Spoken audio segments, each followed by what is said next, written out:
Да, веќе слушнавте што следува. По најавите за поскапувањето на струјата и останатите енергенси кои ги користиме за затоплување на домот, граѓаните се одлучуваат токму во овој период да набават огрев за следната зима, а не да биде тоа во очи на самиот почеток на грејната сезона. Во продолжение ќе дознаеме како енергетската криза се одрази врз цената, ќе има ли доволно огревно дрво за оние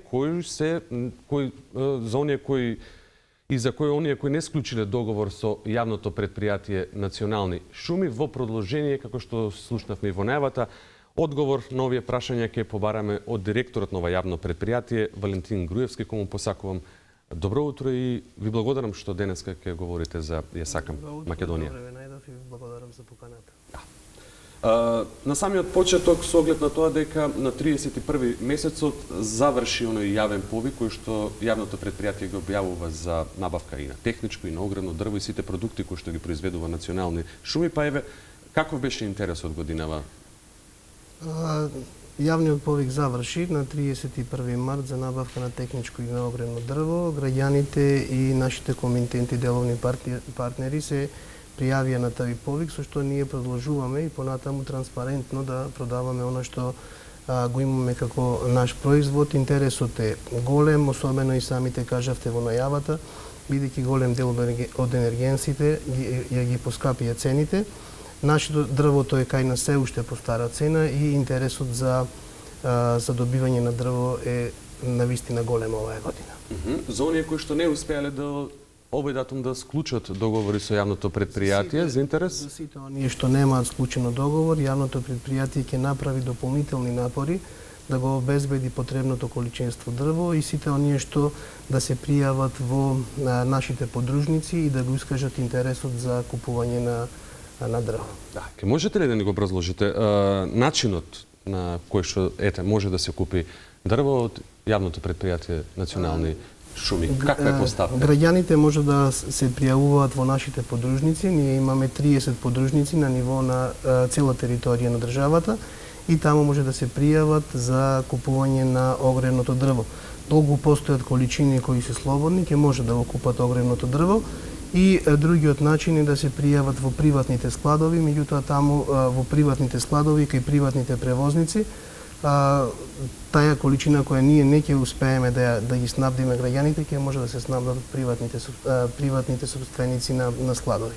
А каква е заинтересираноста кај складиштата за продажба на огревно дрво и тие исто така се пријавуваат на овој повик за јавен интерес?